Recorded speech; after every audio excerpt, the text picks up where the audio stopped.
네, 매주 수요일 홍대를 책으로 물들이는 사각사각 톡톡 수요복콘. 네, 비오는 수요일을 화사하게 밝혀주신 여러분들 반갑습니다.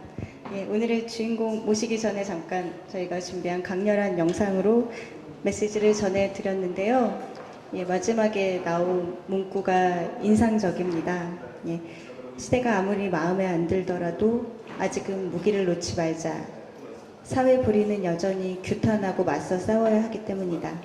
세상은 저절로 좋아지지 않는다. 네, 영국의 역사학자 에릭 홉스봄이 85세 자서전을 통해서 남긴 말입니다. 오늘 우리 수요복콘의 주인공이신 김사몽 선생님 또한 평생에 걸쳐서 불의를 규탄하고 또 맞서 싸워오신 분이 아닌가 그런 생각이 드는데요. 예, 진행을 맡은 저는 시인이자 월간 라이브러리 앤 리브로의 편집장을 맡고 있는 신혜정입니다. 반갑습니다. 네, 오늘의 주인공 무대로 모시기 전에 잠깐 양력 소개해드리고 무대를 모시겠습니다. 이 김사몽 선생님은요, 20여 년의 민주당보이자 진보매체로서 역할했던 민주전선의 편집장으로 활동하셨고요. 제7대 독립기념관장, 그리고 대한매일, 현재 서울신문이죠. 주필 등을 역임하셨습니다. 그리고 독립운동사 및 친일 반민족사 연구에 천착하시면서 친일정치 100년사와 같은 친일사 연구를 비롯해서 묵직하신 우리 역사에 남은 인물들 김구, 한용운, 김대중, 리영희 등 평전만 15권을 이렇게 쓰셨는데요. 또 올해는 대한출판문화협회에서 주관하는 모범 장서가상까지 수상해서 책 사랑 또한 입증을 하셨습니다. 예, 늘 한결같은 길을 걸어온 이 시대의 학자 김사몽 선생님 무대로 모시겠습니다. 박수 부탁드립니다.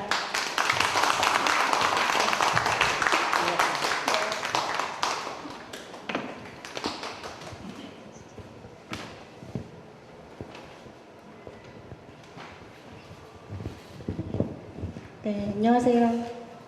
감사합니다. 네, 예. 반갑습니다. 오늘 오신 분들께도 인사 한 말씀 부탁드릴게요. 예, 이렇게 날씨가 좋지 않은 시간에 여러분이 찾아주셔서 감사합니다. 실제로 저도 나오려고 할 때 비바람이 대단히 심하게 불더라고요. 그래서 생각하기를 비판, 저항 이런 게 쉽지가 않은 일인데 네. 인간이 가장 먼저 저항한 게 자연이잖아요. 그렇죠. 유인원 시대 때부터 자연하고 싸워서 결국은 문명사회까지 오는 첫 번째 대항해서 싸웠던 대상이 자연, 두 번째가 맹수, 세 번째는 차차 얘기 드리도록 하겠습니다. 네. 그 평소에 강연 같은 걸로 연단에는 많이 서보셨는데 이런 무대는 처음 아니세요? 두 번째입니다. 두 번째요? 예, 한 달 전쯤에 네. 아까 다음 주에 하실 장동석 씨가 네. 한 두 달쯤 전에 책을 내셨죠? 예, 움직이는 도서관인가? 살아있는 도서관. 살아있는 도서관. 네네. 거기도 저도 한 편을 썼는데 종로 YMCA에서 네. 이렇게 비슷하게 했어요.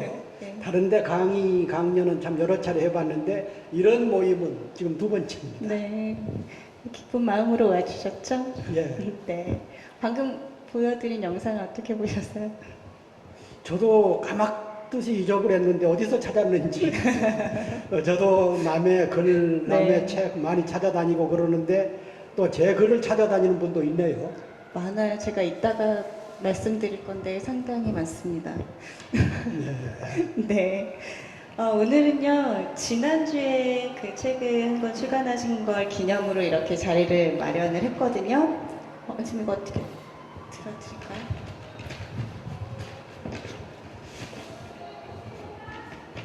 좀 준비를, 자료를 좀 네. 준비를 해왔습니다. 예. 책은 좀 이따가 제가.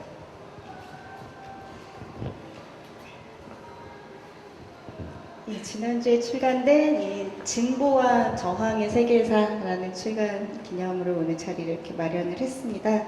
먼저 이 제목에 담긴 뜻에 대해서 말씀해 주시겠어요? 예, 오늘의 주제가 진보와 저항인데 네. 실제로 차차 말씀드리겠습니다만은 우리 한국 사회에서는 그 비판이라든가 저항 이런 것들이 아주 불순하게 생각이 되고 있거든요. 네. 우리가 아이들한테 또는 학교에서 선생님이 그 상을 줄 때 품행이 방정하고 그러죠. 품행이 방정하고. 그렇죠. 근데 그 방정한다는 뜻은 모방자를 씁니다. 모가 나면서 바르게. 그런데 그런 뜻을 잊어버리고 마치 둥글둥글하게 사는 것이 그 우수생이고 우등생인 걸로 아는데 인류가 여기까지 오는 데는 그런 비판과 저항, 진보 이런 것 때문에 여기까지 온 거거든요. 네. 실제로 저항이라든가 비판을 모르는 사회는 그건 공동묘지입니다. 예. 네. 그런 비판과 저항, 그것이 이제 우리의 세계사를 바꿨고, 뭐 그런 순간들을 담은 그런 책인데요. 오늘은 이렇게 1부에서는 1부, 2부로 진행을 하려고 하는데요. 1부에서는 저희가 그 이 책을 중심으로 초점을 맞춰서 진보와 저항의 세계사에 대해서 말씀 나눠보겠고요.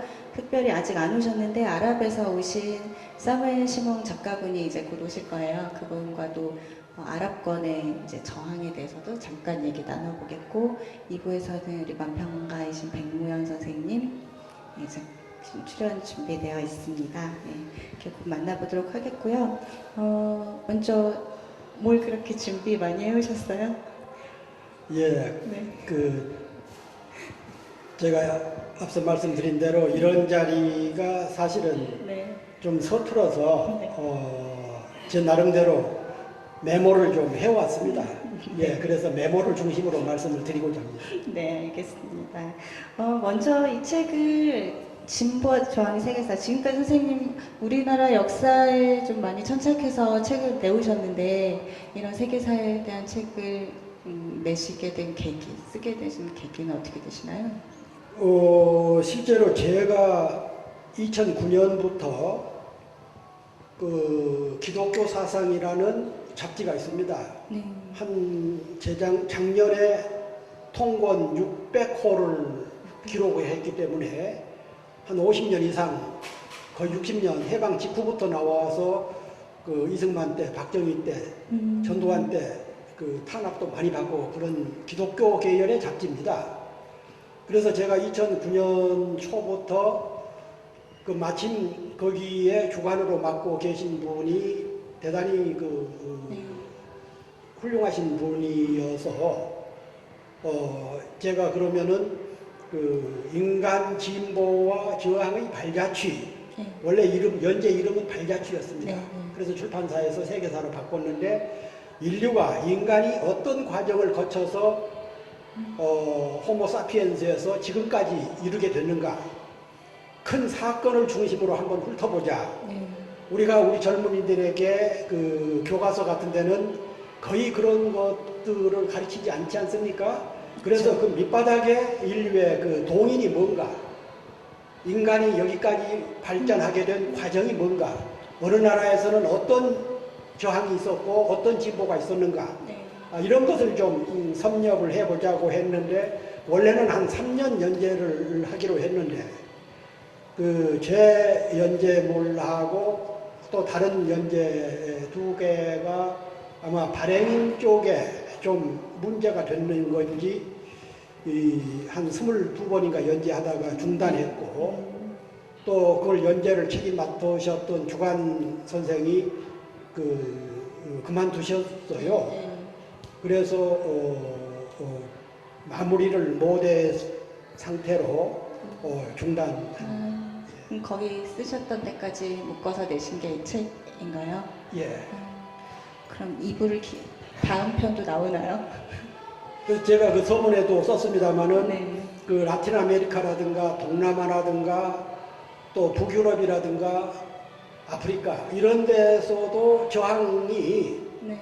이 힘차게 그런 세계사적인 저항 사건이 있었는데 네. 제가 그쪽에는 잘 모르고 또 그건 제 책임만 있는 것이 아니라 우리 교육이 거의 이 유럽 중심, 미국 중심이다 보니까 그렇죠. 다른 그 제3세계라든가 이런 데 쪽에서는 우리는 좀 생소하게 네. 돼 있죠. 네, 그래서 그렇죠. 실제로는 좀 반쪽짜리 세계사입니다. 네. 알겠습니다. 그 어떤 내용 들어있는지 잠깐 짚어주실 수 있나요? 좀 네. 책을 보고 네. 간단히 짚어주시죠. 예. 네. 목차. 우선 네 개 장으로 엮었는데요. 첫 네. 번째는 태초에 저항이 있었다. 태초에 말씀이 있었다라는 게 이제 기독교의 그 창세기. 창세기에 나오는 얘기인데 그때 그 함석헌 선생 같으신 분은 그때 말씀이라는 게 저항이라는 용어였을 거다. 이 세상의 모든 말이 곰팡이 피고 노망을 하더라도 저항이란 말만은 평생 영원히 살아남을 것이다. 저항 때문에 인류가 발전했고 저항을 모르는 그러니까 그 살아있는 사람은 인격이죠. 인격이라는 것은 시체가 아니고 부정이라든가 불이라든가 이런 데 비판하고 저항하는 것이 인격이고 인간인데 그래서 이 태초에 저항이 있었다. 그 항목에다 고대 동양 사회의 진보와 저항 사상, 우리 동양에서 있었던 일입니다. 그리고 지성과 권력의 첫 대결, 소크라테스, 예수 정의의 진리의 길을 제시하다. 예수 그리스도가 단순히 지금 우리나라의 거대한 그런 그 교회가 하늘을 찌르고 있고 지난 선거 때도 보니까 마치 그 비판하고 저항 진보적인 세력들을 사탄이라고 그렇게 매몰차게 귀탄을 하고 그러던데 실제로 예수 그리스도나 석가모니나 공자나 이런 분들은 대단히 그런 그 거대한 교회 같은 것을 용납을 안 했죠. 사찰을 용납하지 않고 길에서 초야에서 초원에서 그렇게 가르치고 연구를 하고 그래서 네. 있죠. 그리고 노예, 농노의 의식 향상과 저항운동. 그러면은 노예나 농노들이 어떻게 해서 처음에 저항을 했는가? 저는 가끔 그런 생각을 합니다. 노동자 아니더라도 사람이 가장 비인간적인 노동행위가 뭐겠는가? 노예가 자기 묶일 쇠사슬을 만드는 이것보다도 더 비참한 실제로 과거에 아프리카 노예들, 미국으로 끌려온 노예들은 그 자기가 끌려다닐 쇠 밧줄을 만들기도 하고 그랬죠. 그리고 우리가 어떤 때 보면은 그 자기가 묻힌 묘를 재무덤을 판다라는 얘기가 있죠. 그런 것도 이에 속합니다. 그래서 노예, 농노의 의식 향상과 저항운동 이것을 한번 훑어봤고 그 연장에서 로마 공화제에서 권리장정까지 어떤 과정이 있었는가 얼마나 많은 시민들이 서민들이 희생을 치렀는가 그리고 제2장에서는 종교의 시대 부산과 싸우다 라는 주제로 지금까지가 1장에 대한 내용이었고 이제 큰 장으로 좀 큰 제목으로 두 번째가 종교의 시대 우상과 싸우다 그리고 자연법 사상과 폭군 방벌론 우리가 흔히 그 서양에서는 근대적인 저항권이 발달되고 동양에서는 그런 사상이 없었는 걸로 알고 있는데 그 맹자 같은 분이 실제로는 서양보다도 먼저 폭군 방벌론을 제시를 했습니다. 여기서 긴 얘기는 하기가 어렵습니다만은 그리고 우리가 조선시대 때 조선 왕조 500년 동안에 주로 이제 유교를 국교로 세웠는데 국교를 하면서도 공자의 성리학만 배운 거예요. 공자의 성리학은 침체제적이라고 그러면은 맹자의 이 폭군 방벌론 이런 것은 비판적인데 맹자는 전혀는 아니지만 거의 가르치기를 안 했었죠. 그리고 종교개혁의 기수들 중세 암흑을 뚝딱 종교개혁의 그런 기수들 그리고 하늘이 준 인권 도처에서 짓밟혔다. 네. 천문학자들의 진보 정신과 순환 실제로 그 천문학자들의 역할이 참 갈릴레오라든가 코페르니쿠스라든가 그리고 이부의 저항 그리고 평등과 차별 이 2부에 대해서는 잠깐 말씀을 드리겠는데요. 우리가 기독교에서는 그 2부가 뱀의 그 사탄의 꾀임에 빠져가지고 사과를 따먹어가지고 그 아담과 함께 에덴 낙원에서 추방된 걸로 그렇게들 알고 있죠. 그런데 만약에 2부가 반란을 하지 않았다 그러면은 인간의 그 이성이라는 걸 갖지 못하고 에덴 동산에서 유인원 상태로 영원히 살았을 가능성이 있는 거죠. 네. 그래서 저는 그 2부의 반항, 2부의 저항, 이거야말로 인류의 새로운 탄생이다. 그렇게 생각을 합니다. 네. 그리고 큰 세 번째는 혁명의 시대, 천부 인권의 탄생, 근대를 연 금속 활자와 백과전서, 그 프랑스의 백과전서파라는 게 있었죠. 이분들이 프랑스 혁명과 그 근대 계몽 사상을 일군의 학자들이죠. 그전에는 학자들, 지식인들 또는 종교 지도자들 이런 사람들만이 몇 사람만이 공부를 하고 성경을 갖고 연구를 하고 그랬는데 백과전서를 만들어내면서부터 지식이 공유가 된 거고 이런 그 지식을 공유하면서 프랑스 대혁명이 일어나게 된 거죠. 네. 이제는 책을 사서 보셔야 될 것 같아요. 너무 자세하게 설명해 주셔서. 이건 그러면은 네. 이건 우선 여기까지만 하고 네. 또 얘기하다가 네, 그렇죠. 네. 네. 거의 이렇게 짚어봤고요. 마지막에는 이제 러시아하고 스페인 내전, 우리나라의 근현대 민중 저항과 혁명 사상까지 그렇게 자신있습 우선 제가요 네.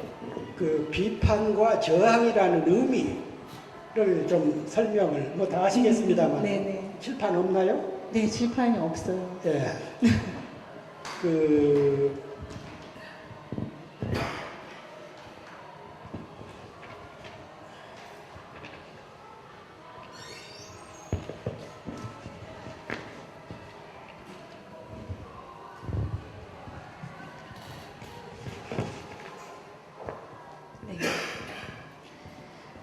이 비자 보이죠? 네네. 원래 이 비자가 이 시자하고 비자를 썼는데 이 중국에서 이게 복잡하니까 어느 때부터 이렇게 비자를 썼는데 이것은 그 시와 비, 옳고 그름을 반으로 쪼개서 들여다본다. 네. 이게 비판이거든요. 우리 사회가 흔히 그 비판하면은 부정적인 일로 받아들이죠. 사장이 뭔 일을 잘못했는데 직원이 비판한다 그러면은 시시비비를 가리는 건데 마치 부정적인 걸로 해서 이것을 대단히 건방지고 싸가지 없는 걸로 생각을 하지만 원래 비판이라는 것은 시비를 반으로 쪼개서 시시비비를 가리는 것이 비판입니다. 그리고 이 유교의 그 사단 칠정이라는 게 있죠. 뭐 여기 참석하신 분들은 다 아시겠습니다만은 인의예지 사단의 첫 번째가 측은 지심인데 인에서 우러나오는 거 어질 인자 그러니까 아이가 우물가에 뚜벅뚜벅 걸어가면은 이건 측은 지심이 생겨서 말리는 거죠. 사람의 본성 중에서는 이런 측은 지심이 있는 겁니다. 그리고 거지가 떨고 있으면은 그 돈 한 푼 던져주는 것이 이것은 인지상정이죠. 이게 그 유교에서 말하는 측은 지심이고 두 번째가 그 인의 할 때 수호지심. 내가 무슨 저 요즘 그 삼성가에 몇 천억인가 몇 십조씩 100조씩 가지고 있는 그 두 형제 세 형제들이 싸우는 거라든가 또 그 대통령의 멘토라는 사람들이 이 줄줄이 끌려가고 그러더라고요. 반면에 여기 김성동 시인도 와 계십니다만은 네. 이렇게 그 불의한 일에 불우하게 당한 억울한 일에 정의를 위해서 몸을 바친 또 그런 의로운 분들이 많이 있잖아요, 우리 사회는. 그래서 이 수호지심, 불의를 보고 참지 못하는 그 정의로운 정신, 이것도 인간의 본성에 있다는 겁니다. 그리고 세 번째가 그 인의 예할 때 사양지심. 네.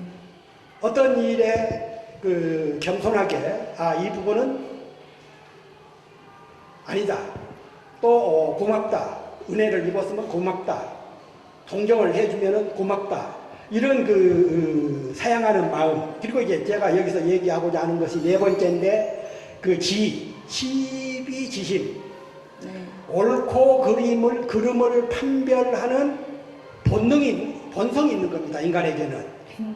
시시비비를 가리는 것은 그야말로 사단 7경에 나오는 인간의 기본 본성인데 군사독재라든가 또 일제강점기 또 오랜 유교 지배 속에서 살다 보니까 우리나라는 동양은 시시비비를 가리는 것 자체가 불순한 걸로 그렇게 그렇게 알려져 있고 너나 없이 많은 사람들이 그래 적당하게 살기. 또 기존의 그 불교라든가 그 불교 중에서도 호국불교 이런 것은 다릅니다만은 지금은 그렇게 어렵더라도 나중에 죽어서 지금 어렵게 사는 것이 불공을 열심히 드리면은 내세는 또는 다음 세상에서는 높은 자리가 차지할 수가 있다. 또 그 인도 같은 카스트 제도 같은 것은 그렇게 형편없는 그런 그 불가촉 천민 생활 같은 걸 하면서도 네. 끝내 저항할 줄 모르고 그걸 운명적으로 받아들이고 있는 이유가 바로 내후에는 내 생에는 좋게 행복하게 살 수가 있다라는 그런 식으로 이제 그 종교라든가 정치라든가 사회 기득권 세력들이 그렇게 몰아붙인 거죠. 그래서 내생을 위해서는 많이 헌금을 해야 되고 내생을 위해서는 지금 탄압이라든가 노예도 굴종을 해야 되고 그렇게 그것이 마치 운명인 것처럼 그렇게 가르쳐 왔고 우리는 그런데 숙달돼 온 겁니다. 네. 그래서 이 시비지심 이것은 바로 인간의 본성이라는 것. 그리고 또 한 가지가 그 저항과 비판 또는 그 지식인. 제가 백지를 한 장 네. 여기 있습니다. 네.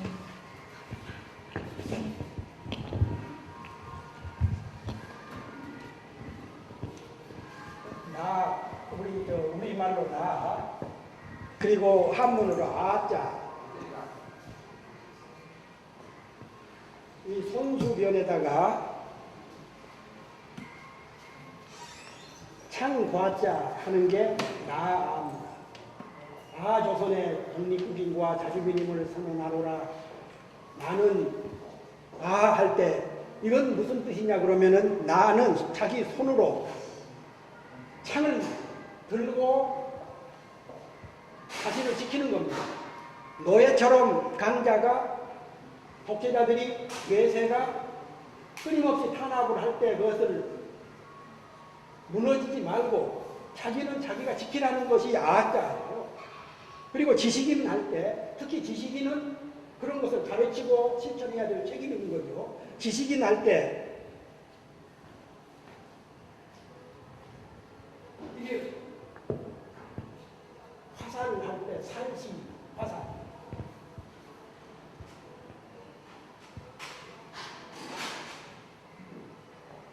입구자지만 이것은 말하는 것. 지식인 할 때는 이 화살과 지금은 뭐 원자 폭탄도 있고 많이 있지만 옛날에는 총이 있죠. 창이나 활 이런 것밖에는 활이 제일 큰 무기였죠.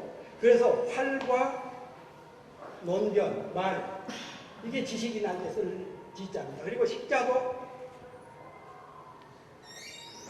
말과 음자, 음은 음악이라는 데 씁니다만은 이것은 고래 옛날 사람들은 예술 총괄할 때 이 음자를 썼죠. 여기다가도 창과자를 붙인 겁니다.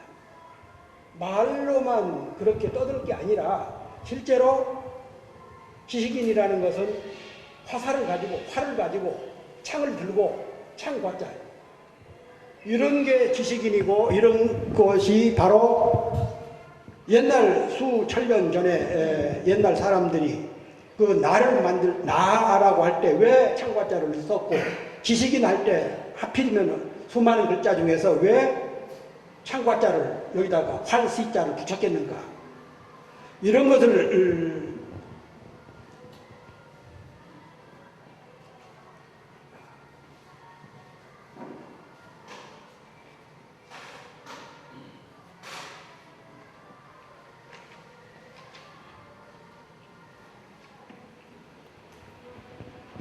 그래서 그 비판적인 사고, 비판이라고 하면은 마치 부정적으로만 인식을 되고 또 서점에 가서 보면은 긍정적으로 사고하기, 긍정적으로 사는 방법, 긍정적인 사고의 패턴 이렇게 해가지고 마치 비판이나 저항을 하면은 불온하고 불순하고 반체제적이고 좌파고 용공이고 이런 식으로 몰아붙이는 게 우리 사회. 네. 이것이 어제 오늘 일이 아니라 조선 왕조 때부터 일제강점기 때부터 군사독재 30년부터 그리고 이명박 정부에 지금에 이르기까지 소위 그 기득 세력이라는 사람들이 자신들의 권익을 위해서 권력을 위해서 그리고 이걸 세습하기 위해서 국민들에게 이 비판 의식을 꺾어버리는 겁니다.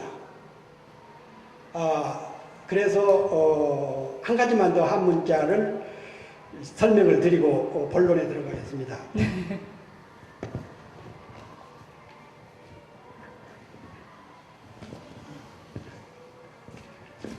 지금은 우리가 그 1919년 바로 며칠 전에 지났습니다만 4월 13일 날 그 상하이의 임시정부가 수립되면서 그때 그 약헌이라고 헌법이죠. 네. 약헌 제1조에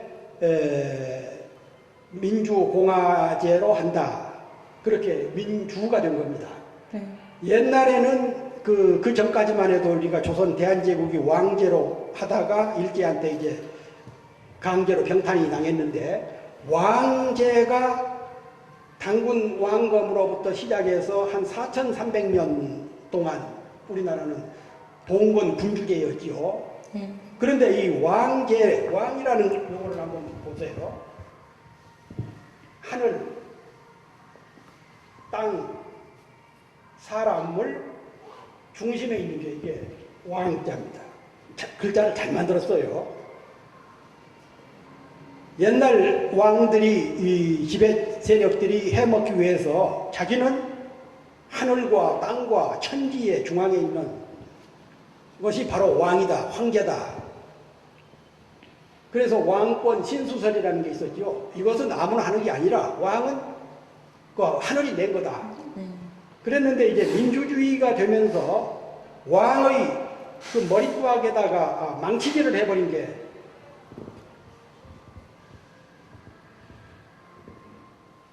왕의, 그게 참 불손하죠. 옛날에 이런 글자 만든 사람은 아마 삼족을 멸했을 것 같은데, 민주주의가 좋은 게 이런 그 천상천하에 마치 유아독전처럼 하늘, 땅, 인간을 다 지배하는 왕이 아니라 우리 이 근대 민주주의 국가에서는 이제 이 하늘과 땅과 임금 위에 오히려 국민이 있는 것, 백성이 있는 거죠. 올해가 다산 선생 그 탄생 250주년인데 다산 선생도 그 시절에 군주를 선출해야 된다고 했습니다. 그리고 저도 여러분들도 가보신 분은 알겠습니다만은 1215년 그 대영 영국에서 마그나카르타에 이제 그 서양에서는 최초로 그 민주적인 지금식의 민주주의는 아니지만 그런 그 규약을 만든 게 마그나카르타인데 그때부터 미국, 영국 같은 데서도 이제 점차 왕제가 약해지고 시민들이 권력을 아직은 아니지만 많이 갖게 되는데 그 옛날에 우리가 생각을 할 때 그 고대 원시 사회에서는 원시 공동체였지요.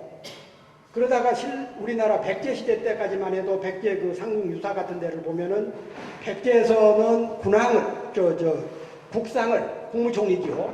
국상을 부여 옆에 있는 정삼이라는 바위에서 비밀로 붉은 인주를 찍어가지고 국상을 선출했다는 그런 기록이 있습니다. 그러니까 우리나라에서 백제시대 때 1500년 전에 그렇게 국상을 선출을 했는 것은 우리가 안 가르치고 마치 영국의 마그나카르타, 대헌장 또는 권리청원, 프랑스의 뭐 혁명 이런 것만을 가르치면서 우리나라는 마치 야만 국가인 것처럼 그렇게 고구려에서도 실제로 반정이 백성들이 일어나가지고 왕을 쫓아내버린 게 3차례나 있었습니다. 네. 조선시대 때도 2차례나 있었고 인조반정, 중종반정 물론 이제 백성들이 한 건 아니지만 귀족 사회에서 한 건 하지만 그러나 그렇게 그 절대 왕조라는 게 우리가 언제까지나 그렇게 받아들였던 것은 아니다라는 네. 얘기를 합니다. 네. 지금 진보와 저항, 비판 의식에 대해서 말씀 잘 들어보았는데요. 오늘 지금 시간이 조금 흘러서 선생님 오늘 오신 특별한 손님부터 먼저 잠깐 만나 뵙고 말씀 나누면 될까요? 예. 네네. 아랍에서 오신 사무엘 시몬 선생님 오셨습니다. 먼저 무대로. 네.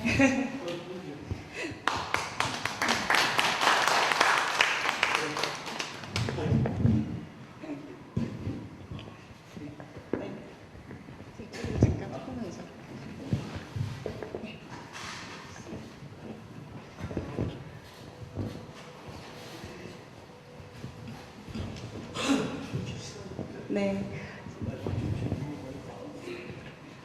Hello. I'm happy to see you again. Do you remember me? Do you remember me? No. We already see you last year. I cannot see. Yes, this is something you can hear me about. Hear me? 예. 네, 지금 아랍에서 런던에서 날아오셨는데요. 이라크 출신이시고 내일부터 내일부터 사흘 동안 있는 알라문화 포럼차 내한을 하신 사무엘 시몽 쌤이십니다. 여기 양력 좀 띄워주시죠. 저 뒤에 양력이 나오는데요. 여기 같이 통역을 해서 오신 분은 김재용 원광대 교수님이십니다. 박수 부탁드립니다. 먼저 우리 사무엘 시몽 선생님 소개 잠깐 해주시죠. 네. 예, 사무엘 시몽 선생님은 이라크의 소설가입니다. 이라크의 소설가인데 이라크에서 성장하고 난 다음에 이제 작품 활동하면서 자기가 보기에는 이라크를 포함해가지고 아랍 문학이 세계 문학에서 굉장히 중요한데 여러분 잘 아시는 것처럼 미국이나 유럽 쪽에서 아랍에 대한 오해, 불필요한 오해 또 이런 것 때문에 아랍 문학들이 제대로 서구권에 소개를 못하는 안타까워하면서 본인이 바니팔이라는 잡지를 만들어가지고 네. 이게 영화 잡지죠? 바니팔이라는 잡지인데요. 네. 이 잡지는 This is the new. 아랍 문학을 영어로 소개하는 겁니다. 네. 아랍 국가 잘 아시는 것처럼 22개국인데 그 22개국 중에서 좋은 작가들을 특히 이제 아랍의 친정부적인 작가보다는 아랍 정부의 비판적이면서도 동시에 이제 물론 이제 아랍 근본주의도 아닌 그런 시각에서 쓴 작가들을 이 영국에 소개함으로써 아랍 문화를 세계화시키는데 네. 굉장히 중요한 역할을 하고 있습니다. 그래서 한편으로는 소설가이고 한편으로는 같이 편집자로서 네. 역할을 하고 있습니다. 선생님 이렇게 뵈니까 어떠세요? 인사 말씀 한 말씀 전해주세요. 멀리 한국까지 와 주신 데 우선 환영합니다. He welcome you to Korea. Thank you very much. Thank you. I'm very happy to be here, really. 예. And I was surprised when my friend Jae-yong told me to come to this program. So I was really very happy. Thank you very much for having me here. 저는 오랫동안 사귀어 왔는데 저를 친구라고 항상 부릅니다. 친구 나라에 한국 와서 아주 기쁘다고 말씀합니다. 네. 그 선생님 혹시 알라 문화 포럼이라고 아세요? 알라 문화 포럼? 그 아시아, 아프리카, 라틴 아메리카의 작가들이 한국에 매년 모여서 그 세계 비서구권의 어떤 문학에 대해서 이렇게 논하는 그 포럼의 장이거든요. 그래서 올해를 이렇게 3회째 오셨는데 그 오늘 진보와 저항에 대해서 이렇게 하고 있는데 사실은 아랍권에서도 진보와 저항하면은 그런 역사들이 많잖아요. 그래서 혹시 이 자리를 빌려서 혹시 쌍매시몽 씨한테 뭐 이렇게 묻고 싶은 거나 듣고 싶은 말씀 있으시면? 우선 그 한국은 개화가 되면서 이제 미국 중심의 미국에 의해서 개화가 되다 보니까 그 아메리카 미국의 문화라든가 철학 그 이런 것이 중심이 되버린 거죠. 네. 그래서 그 미국 이외의 유럽은 좀 다르지만 특히 이슬람 문화권에 대해서는 거의 이 무지한 상태가 되고 특히 또 자칫 그냥 기독교 문명권 안에서 그 이단처럼 네. 이슬람 문명을 받아들이고 있고 네. 그런 것은 우리 문화의 참 부끄러운 모습이죠. 네, 네. 네, 그렇습니다. 그 아랍에서 2010년에 그 아랍 스프링이라고 해서 아랍의 봄 그 있었잖아요. 그때 그 지금까지 어떤 아랍권에서도 그 어떤 저항의 역사들이 많이 있었을 텐데 그 부분에 대해서 잠깐 우리한테 좀 말씀 좀 해주시죠. I think I'm not the good one to talk about that because, well, I live in London and I travel to many Arab countries, and as I talk to many friends from Arab world, writers and artists, well, when the thing started, we thought there was something changing, but if we look now, after 1 year, about what happened, it's not spring, really. It's not a revolution. It was happening, the Islamist fundamentalists taking the power from the dictatorship regime. So we used to have in Tunisia, in Egypt, in Libya, dictatorship government, but they were secular dictatorship, you know. Now we have a new Islamist country regime. They are a dictator with non-tolerant ideas, you know. Then in one way they are making, how we say, Islamized, how we say, this Arab societies. If you look at it in Iraq or in Egypt, the people are starting to scare from the Islamists coming to take the power, and we know the Islamists, they don't believe in any multicultural societies. I'm from Arab countries, writer from Iraq, but I belong to a Christian family, but I don't talk about religion. No more Christian Arab in Iraq, and now in Syria they are escaping also. 예.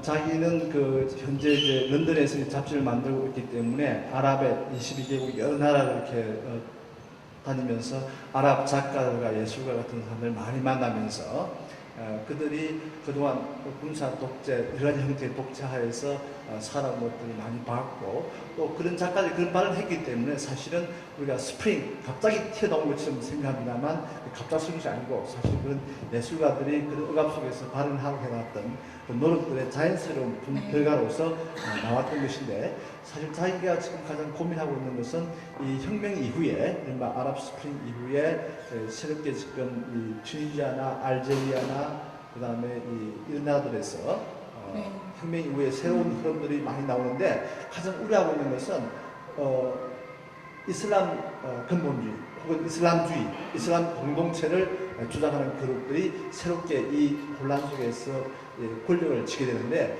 이건 대단히 자기는 우려가 된다.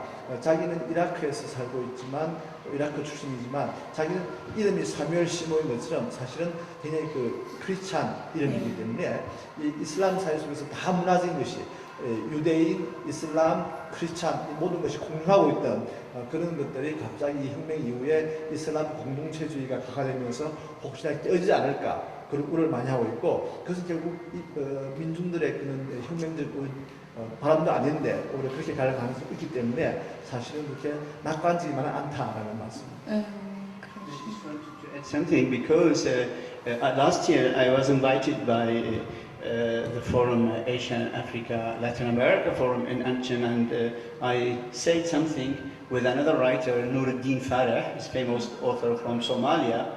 We were agreed both, Nuruddin and me, that societies have huge loss of education cannot make democracy, and I don't believe something comes from societies.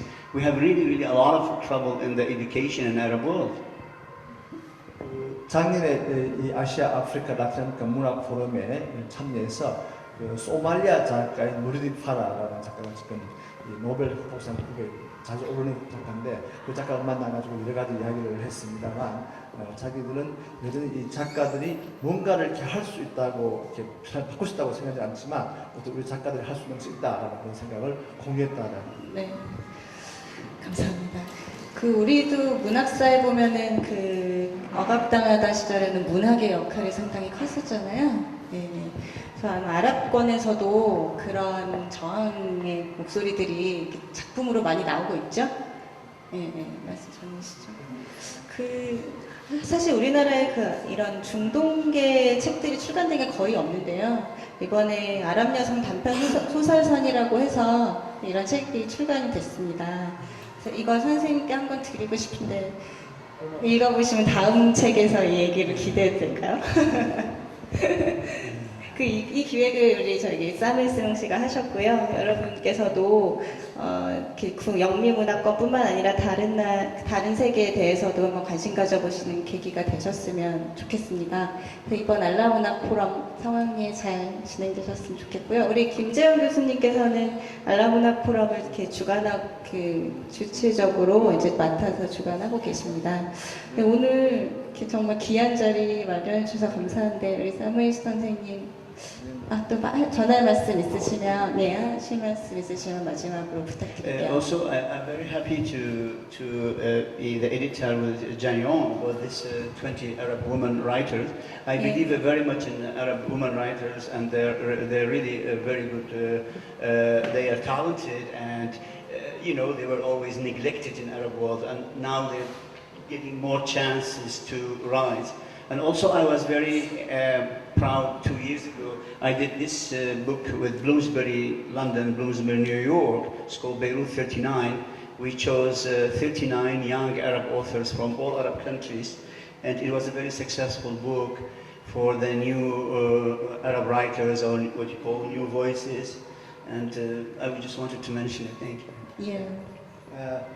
이번에 그 20명의 아랍 여성 작가들의 단편을 모아서 책을 자기가 편집했고 하고 출판됐는데 사실은 자기가 이 아랍에서 젊은 작가 39명의 젊은 작가를 모아서 베이루트에서 회합을 했고 그것을 뉴욕에 있는 이 블룸베리 출판사에서 이 책을 냈는데 이런 것도 그 아랍사회에서 성장하는 새로운 저항적인 젊은 작가들의 목소리가 좀 변하고 있고 아마 그것이 이렇게 이 여성 작가들이나 이 억압된 이승 작가들이라든가 이 젊은 작가들의 아랍에서의 새로운 목소리로 그런 것이 어쩌면 이 아랍 스프링의 이 저항의 이 새로운 봄을 준비했던 것이 아닌가 그렇게 예.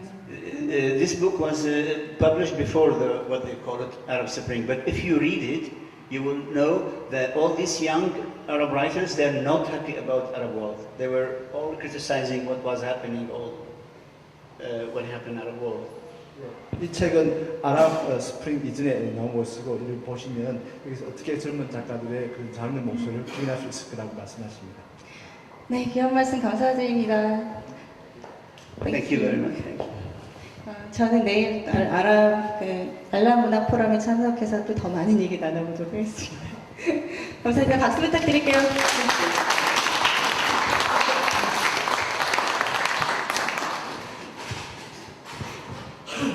선생님.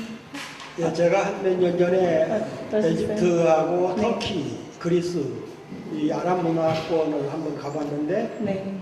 가서 보니까 기독교권에서 아랍을 점령을 했을 때는 그 아랍 문명을 거의 다 파괴해버린 경우가 많은데 아랍이 유럽을 점령했을 그 이슬람 문명이 유럽을 그 석권했을 때는 기독교 문명 위에다가 이슬람 문화를 건설을 했더라고요.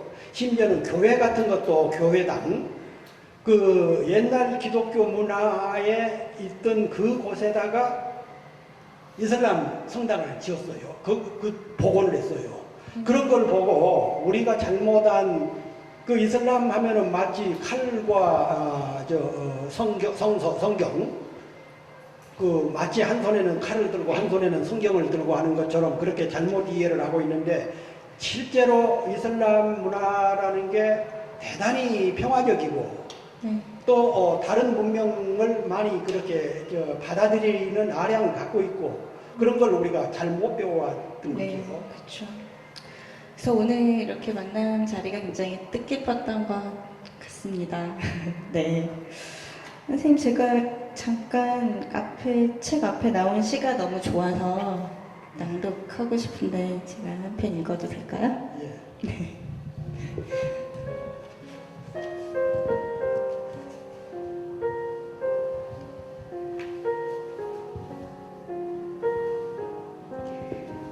처음에 그들은 공산주의자를 잡으러 왔다. 나는 아무 말도 하지 않았다. 나는 공산주의자가 아니었으므로 그들은 유대인을 잡으러 왔다. 나는 아무 말도 하지 않았다. 나는 유대인이 아니었으므로 그들은 노동조합원을 잡으러 왔다. 나는 아무 말도 하지 않았다. 나는 노동조합원이 아니었으므로 그들은 천주교인을 잡으러 왔다. 나는 아무 말도 하지 않았다.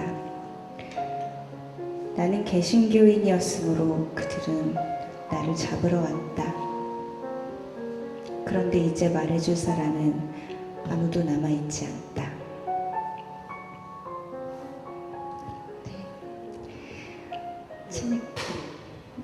독일의 그 뉴물러라는 신학자이고 네. 목사죠.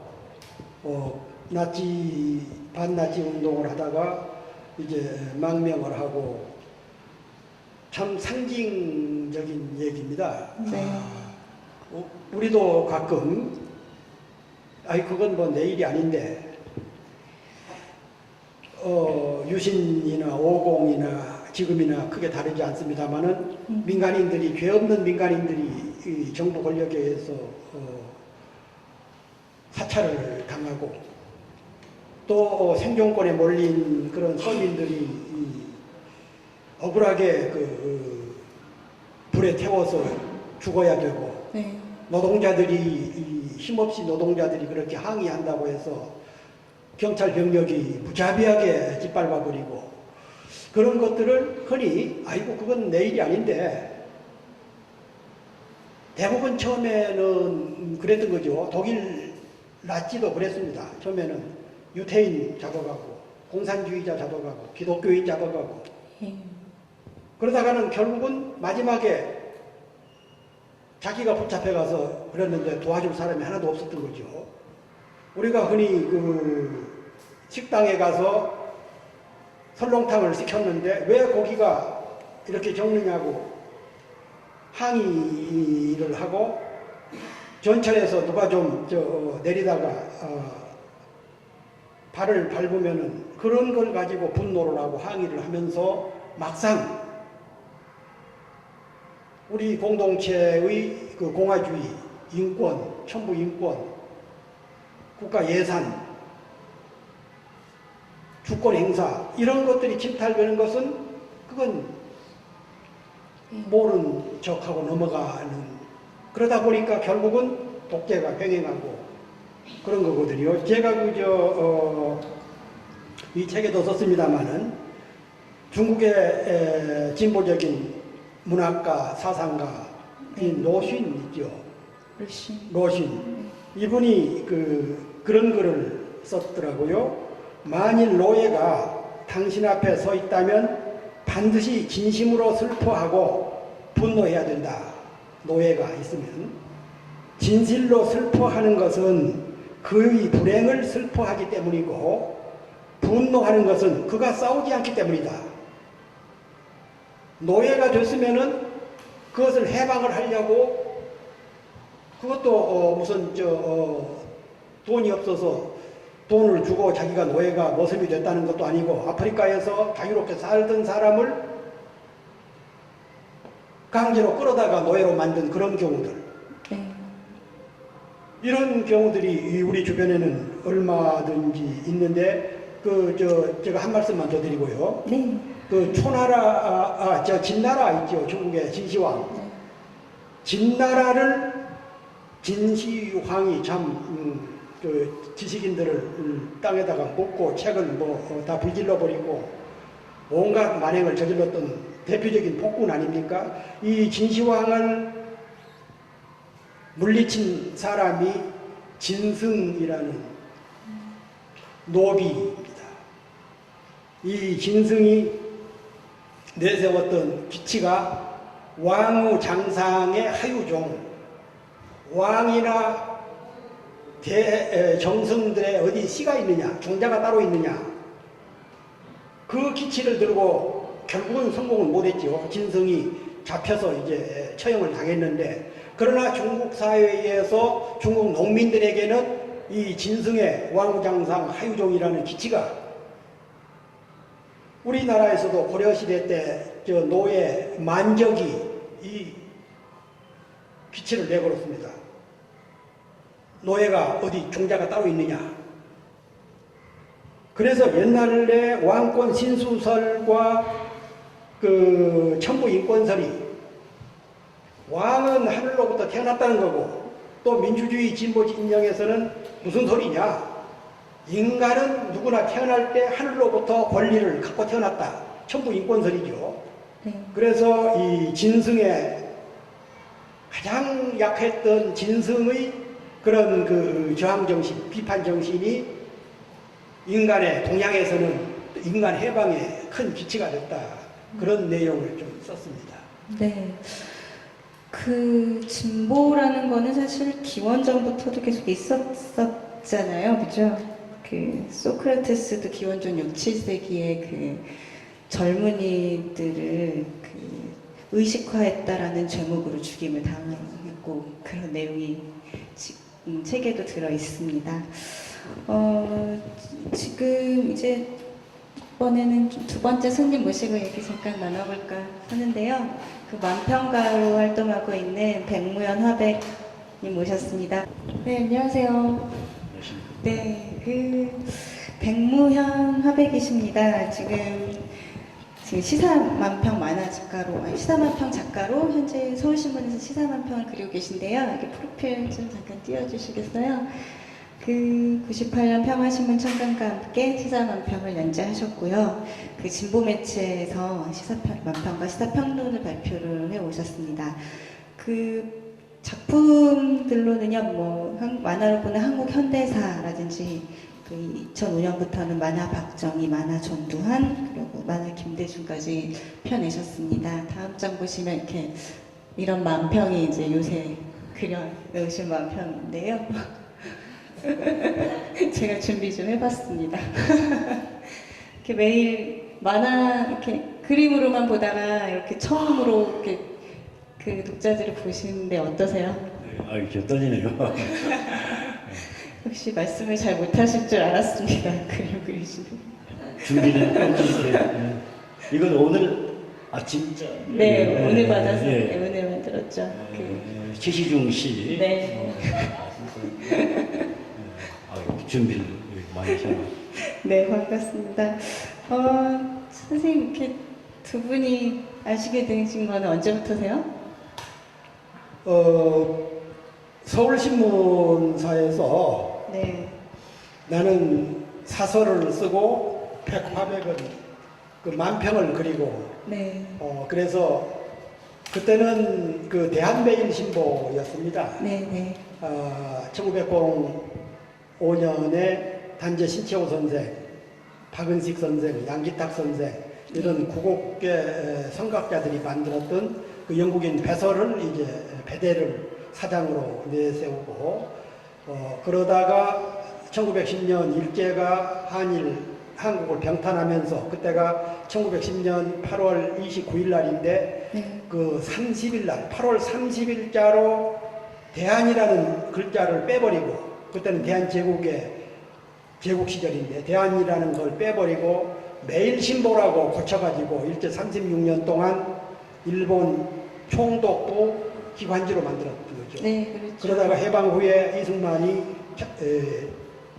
이승만이 이제 서울신문으로 네. 고쳤던 것을 저하고 백화백 네. 이런 몇 분들이 대한매일신보로 다시 바꿨다가 제가 그만두고 나오니까 다시 서울신문으로 돌아가더라고요. 그렇죠. 그 곡절은 잘 모르겠어요. 제가 대한매일신문 신춘문예 출신인데 지금 어디다 설명할 때 현 서울신문 이렇게 꼭 달아줘야 됩니다. 그때 주필로 계셔서 시상식 때도 뵀던 인연이 그때 있었는데요. 그 백 선생님은 이렇게 가까운 거리에서 선생님 오래 봐오셨잖아요. 예, 선생님 이렇게 지금 거리에서 보실 때 어떤 분이세요? 늘 볼 때마다 좀 잘생겼다. 미남이다. 생각합니다. 실제로 참기 네. 제가 존경하는 두 분이 계시는데 지금 이제 리영희 선생님은 작년에 이제 섭외하셨고요. 이제 또 김삼문 선생님을 아주 존경하고 있고요. 제가 이 고등학교 때, 대학교 때 선생님 글을 네. 많이 봤습니다. 그래서 제가 그 편지를 보냈더니 그러면 같이 일을 하자. 이렇게 특히 해서 좀 언론도 개혁해보자. 그래서 제가 이제 같이 의기투합을 하게 됐습니다. 그러셨군요. 일하실 때 굉장히 엄하고 깐깐하실 것 같은데 안 그러세요? 저희들보다 더 진보적이어서 늘 저희들이 혼났습니다. 오늘 그 부제도 상당히 불순하죠. 세상 저절로 주어가지 않는다. 이건 뭐 옛날 저희도 지금도 이제 그 신문사에 이제 국정원 관계자들이 왔다 갔다 하거든요. 네. 편집국 안에는 못 들어오고 복도까지만 왔다 갑니다. 편집국 안에 들어왔다 하면 이제 큰일 나는 거죠. 그쵸. 네, 근데 이제 그런 분들의 정보에 따르면 이제 이런 이 불순한 이런 불온한 제목만 가지고도 예전에 이제 네. 안개부 끌려가지고 혼나고 뭐 그런 시절이 있었는데 그렇죠. 선생님이 지금 거의 뭐 선동을 하고 있지 않나 생각합니다. 좀 위험해 보이기도 하고요. 어떻게 생각하세요? 선동하셨나요? 흔히 우리가 비판이라고 그러면은 앞서 말씀드렸습니다마는 네. 시시비비를 가리자는 건데 네. 그걸 그 박정희 정권이나 그 전두환 정권 때는 비판하는 것을 부정하는 걸로 받아들이더라고요. 네. 민주주의는 비판의 토대 위에서 이루어지는 건데. 네. 근데 제가 그 3년 전에 에릭 홉스범이라는 지금 세계에서 가장 훌륭한 영국의 역사학자입니다. 네. 이 홉스번의 미완의 시대라는 그 자서전을 읽고 있는데 5월 23일 날이죠. 노무현 대통령이 서거하셨다는 그 뉴스가 나오더라고요. 그때는 이제 제가 이명박 정권에 그렇게 크게 비판한 것도 없는데 쫓겨났어요. 독립기념관장을 하다가. 네. 그 원래 3년이 임기인데 한 6개월 임기 남겨놓고 쫓겨났는데 할 일 없고 그래서 이제 그 책을 보고 있는데 홉스본의 미완의 시대를 보고 있는데 노무현 대통령이 서거를 하셨다. 그래서 거기에 이런 얘기입니다. 아까 설명해 주셨습니다만은 네. 시대가 아무리 마음에 안 들더라도 아직은 무기를 놓지 말자. 사회의 불운은 여전히 규탄하고 맞서 싸워야 하기 때문이다. 세상은 저절로 좋아지지 않는다. 실제로 우리뿐만 아니라 인류가 여기까지 온 데는 그런 그 성각자적인 지식인들, 저항, 앞서 말씀드린 창을 든 그런 성각자들, 네. 진성과 같은 그런 분, 만작과 같은 분, 또 우리나라의 김원봉 선생이라든가 전봉준 선생이라든가 이렇게 자신들은 역사에 잘못 들어가는 바퀴를 바로잡으려다가 거기에 치여 죽었지만 이런 분들이 있었기 때문에 우리가 지금 이런 자리도 마련할 수가 있고 저희들은 지금은 그래도 이명박 정권이 뭐 과거 이승만이나 박정희나 전두환보다는 그렇게 공포정치는 아니죠. 민간 사찰도 하고 그렇습니다만은 그런 때는 정말 숨막힌 그런 시절이었죠. 그러나 그런 시절에 민주 인사들이, 진보적인 인사들이 감옥 가고 희생당하고 그래서 이 정도까지 만들어 놓은 겁니다. 네. 그러나 안타까운 것은 작년에 아랍 쪽에서는 아까 아랍 계신 분이 오셨습니다마는 에집트에서, 시리아에서 또 라틴 아메리카, 이 중동 이런 데서 민주화를 추구하다가 결국은 이제 다 승리했죠. 그러는데 공교롭게도 민주주의의 민주 시민혁명의 원형이라고 할 수 있는 대한민국에서는 작년에 이승만 동상이 세워지고 박정희 기념관이 생겨나고 이런 민주주의에 대한 반동 현상, 역사가 거꾸로 가는 현상을 보면서 제가 이런 책을 썼습니다. 네. 예. 그런 점에서 진짜 다른 나라의 것들을 이렇게 보면서 우리나라의 현실을 생각해 볼 수 있는 그 선거해라는 올해 또 더 기감이 될 수 있는 책이 아닌가 싶은데요. 우리 백무현 선생님 이런 기회가 흔치 않으니까 여쭤볼게요. 이렇게 만평가가 되신 게 어떻게 만평가로 활동하게 되셨나요? 저요? 네네. 저는 이제 원래 취재 기자를 하다가 네. 어떤 신문에 보니까 저보다 좀 못하게 그래서 제가 한번 그려봤는데 네. 편집국장이 그 괜찮네 그거 앞으로 그 길로 나가는 게 좋겠다 해가지고 저는 바꾼 케이스입니다. 그러셨구나. 그러면은 지금 그리신 것도 이제 만화 박정희, 만화 전두환 이 두 책들은 분명히 이제 까발리는 책일 것 같고요. 그렇습니다. 만화 김대중은 그 반대의 책이겠죠. 예. 그 두 분이서 혹시 같이 작업하실 계획은 없으세요? 지금 선생님 오늘 이 책만 해도 만화로 옮겨도 아주 훌륭한 네. 원재료가 들어갔습니다. 네. 그럴까요? 네. 박수 부탁드립니다. 대학 성사 좋습니다. 그러면은 마침 철수와 영희 출판사 사장님도 오셨는데 그러면 끝나고 있다 2차로 가서 한번 네, 그러시죠. 해봅시다. 이게 텍스트로 읽기 어려운 것들을 만화로 풀어주셨기 때문에 저도 아직 보지는 않았는데 이 그리신 전 만화들도 한번 보고 싶다는 생각이 준비하면서 들었어요. 네. 그래서 이따가 계약 잘 성사되기를 바라고요. 감사합니다. 제가 알기로 우리 선생님이 세 가지를 못 하신다고 알고 있는데 아시죠? 선생님께서 예전에 중앙정부에 끌려가셔가지고 네. 고문을 많이 당하셨어요. 그래서 지금도 이제 심장병이 있으시고 매일매일 이제 약을 드십니다. 그래서 엄청나게 많이 마셨다가 지하에 들어가면 거의 반 죽어 나오는 거죠. 그때 많이 예, 맞았습니다. 그래서 약주를 잘 못하신 것 같고요. 네. 그다음에 두 잔을 해요. 그러니까 또 제가 노래를 들어본 적은 없습니다. 그리고 예, 인터넷도 못 하시죠? 인터넷 못하시고, 원고지에 네, 글 쓰- 원고지에 글을 원고지에 쓰시고, 예, 글을 쓰시고 예. 운전도 못 하시는 운전, 거고. 예. 아, 네, 지금 그 고문당한 이야기 끝에 이런 얘기가 나와서 좀 민망한데요. 그 얘기는 마음이 아프니까 조금 이따가 하기로 하고, 사실 인터넷 선생님 못 하시니까 선생님 모르는 세계가 있을 거 아니에요. 맨날 일간지 이렇게 신문, 종이신문 보시죠. 예. 그래서 제가 그 선생님 이름 석자를 김사뭉 이렇게 치면 아까 처음에 말씀드렸던 건데 인터넷에서 선생님이 남기신 어록들이 막 돌아다녀요. 그러니까 이렇게 연재나 이런 데서 이렇게 하셨던 거를 이렇게 복사해서 뭐 소셜 네트워크라고 무슨 트위터 같은 데서 이렇게 제가 오늘 하나 빼왔습니다. SNS에 있었던 건데요.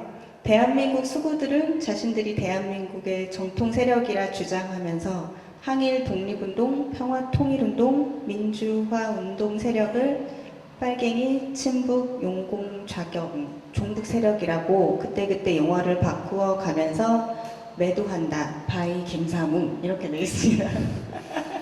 지난 4월 13일 날 네. 국회에서 그날이 이 임시정부가 수립된 93주년이었습니다. 그래서 저보고 나와서 강연을 해달라고 해서 제가 네.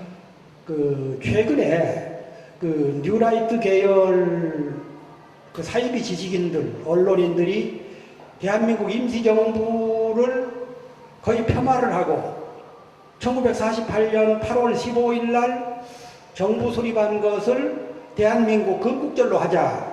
그건 이제 이명박 정부에서 추진한 거고 뉴라이트 계열 지식인들이 앞장서고 일부 족벌 신문들이 뒷북치고 그러고 있는데 그런 데 대해서 좀 비판을 하면서 제가 그런 대목입니다. 네. 실제로 한 300년 전에 인조 반정이 있었는데 그때 노론 세력이 지배를 했습니다. 이 노론 세력이 조선 후기를 비롯해서 그 세력이 오롯이 친일파가 다 된 겁니다. 뭐 여러분들 다 아시죠? 네. 그 노론 중에서 독립운동을 한 사람은 3사람밖에 없어요. 자기네들이 300년간 정권을 잡고 지배를 하다가 나라를 팔아먹었는데 독립운동한 사람은 거의 없고 그리고 이 사람들은 대부분 다 일제강점기에 친일을 했고 그리고 이 사람들이 해방이 되니까 가장 먼저 그때는 귀축 영미 미국과 영국은 귀신과 가축이다 해가지고 연설을 하고 글을 썼던 사람들이 친미주의자가 돼버리고 그 전에는 친명, 친청, 친일, 친미 이렇게 하면서 독립운동을 했던 사람들 김구 선생 쏴 죽여버리고 일제강점기에 가장 치열하게 독립운동을 했던 축산 조봉암 가장 치열하게는 아니죠. 조봉암을 사법살인해버리고 또 백범 선생보다도 오히려 더 일본 경찰들이 현상금을 더 많이 걸었던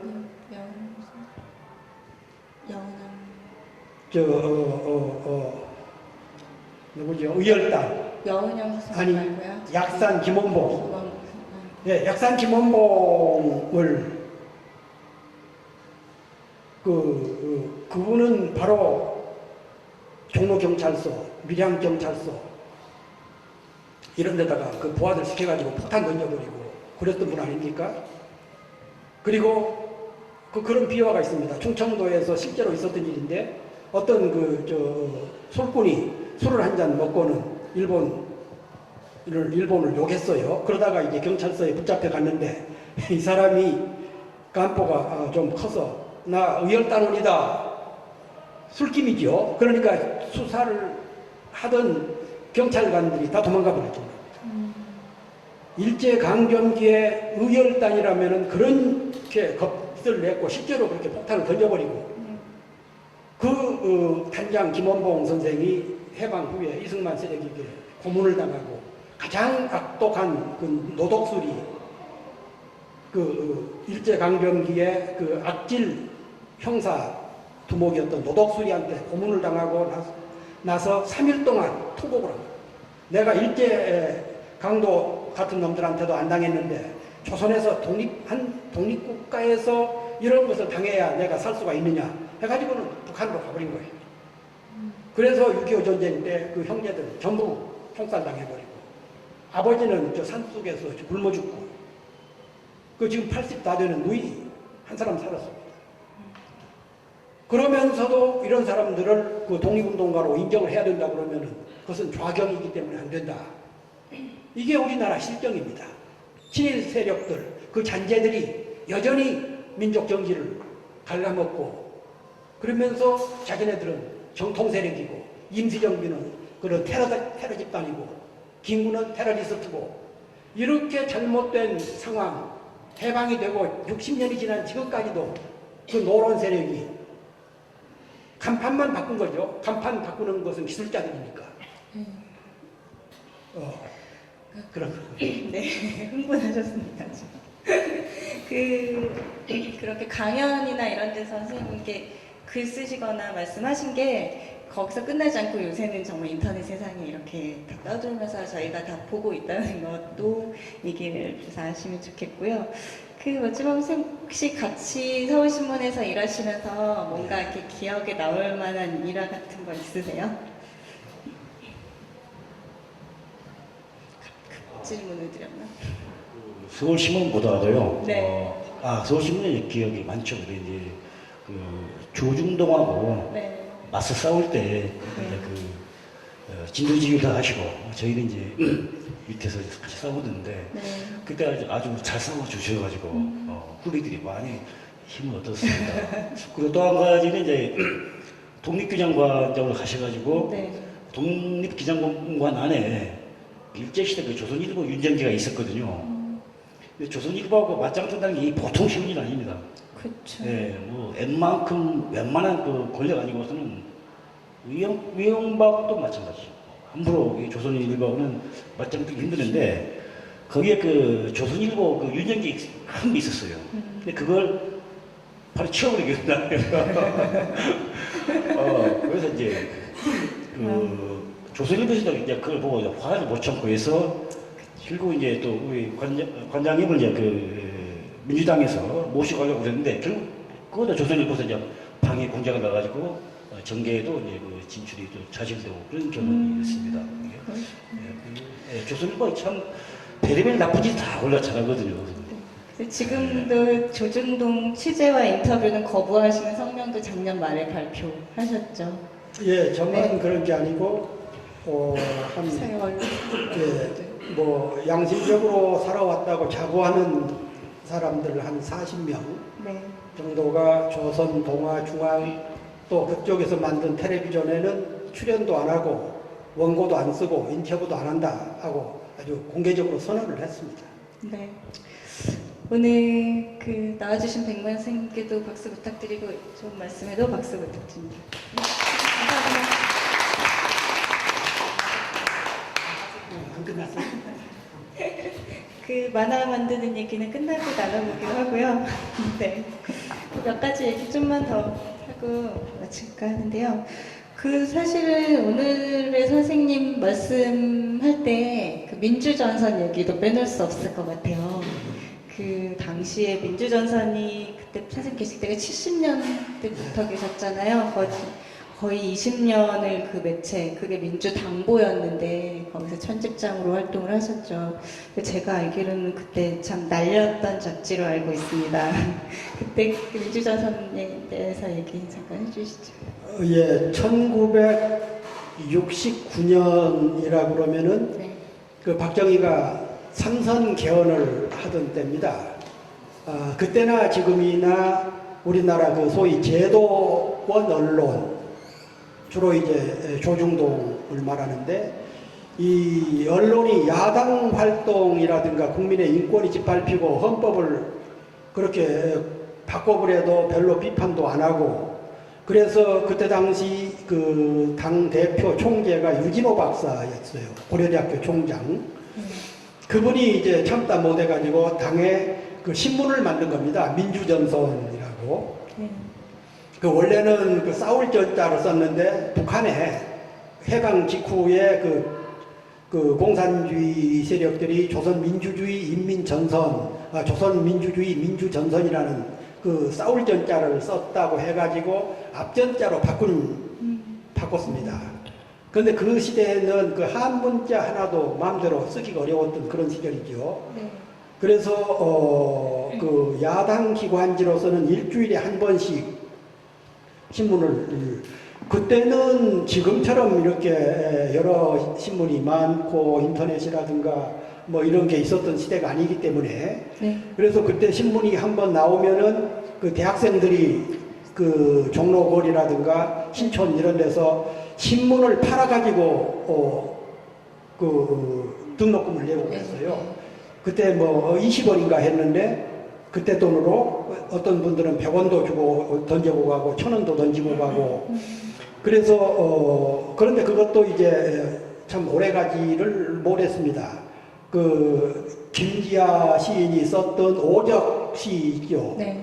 그걸 이제 제가 그때 총재 그 유진호 박사한테 말씀을 드려가지고, 그것도 그 군부를 오적하면은 고급 공무원, 군 뭐 이런 것들인데, 이런 그 이런 사람들을 오적이라고 그랬는데, 군부는 빼고 사적만을 실었는데, 네. 중앙정보부가 와서 신문을 다 압수해가고, 네.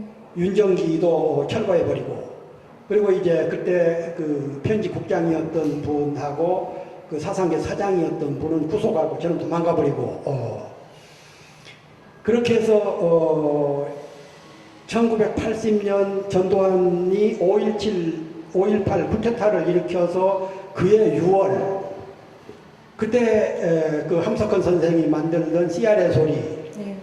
이 창작과 비평, 이런 그 괜찮은 잡지들을 전부 폐간시켜 버렸습니다. 그렇죠. 그때 그 민주전선도 폐간되면서 저는 한 11년 동안 그야말로 인생의 알토란 같은 시절을 그 민주전선 만드느라고, 그러니까 그 지키던 경찰관들이나 안기부 직원, 정보부 지역 때는 중앙정보부 직원들이 그 게릴라라고 그랬어요. 낮에는 멀쩡하게 이제 고수도 엎치고 네. 그러다가 밤에 몰래 가서, 그것도 지금은 참 그래도 세상이 좋아졌습니다만은 그걸 인쇄를 해주는 업자가 없었어요. 그래서 몰래 광주 가서도 인쇄해오고 경기도에 가서도 인쇄해오고, 그러면은 또 이제 경찰이나 중앙정보부에서 압수해가고 걸핏하면은 붙잡아가고. 네. 근데 그러나 그런 시대에도 겪으면서 살았던 것은, 네. 그래도 독립운동가들은 이영만리에서 그렇게 힘든 세월도 살았는데 그보다는 낫지 않는가라는 생각을 하면서 버텨왔는데, 지금 다시 그런 일을 하라고 그러면 못할 것 같아요. 그때 진짜 고문도 많이 당하시고 그랬던 거예요? 한 번은 그 중앙정보부 분실로 끌려갔는데, 이렇게 이제 묶어놓고, 그 겨울인데, 지금은 뭐 다 그런 거 없습니다만은, 그때만 해도 난로, 그 연탄을 때우는 난로 있죠, 연탄. 네. 그 연탄을 이제 위에다는 그 수사관들도 그때는 연탄을 떼더라고요. 그 연탄 그 찌개라고, 그 요즘 젊은 분들은 잘 모를 겁니다. 연탄 찌개에다 불을 담가가지고 몇 번을 지지더라고요. 그래서 제가 그 젊었을 때 그 성산문 신숙주는 변신했죠. 유흥부 이런 분들 사육신을 붙잡아다가 그때 불고문을 하고 그랬다는 얘기는 제가 들었는데, 저도 실제로 그런 것을 그렇게, 그러나 그때하고는 시대가 달라서 그랬겠지만 그렇게 오래 있지는 않았어요. 그래서 이 오른쪽 그 상당 부분이 지금도 새카맣게 타 있는데, 그래도 그 민주화가 진척이 되고 하니까 공은 다 다른 사람들이 가져가더라고요.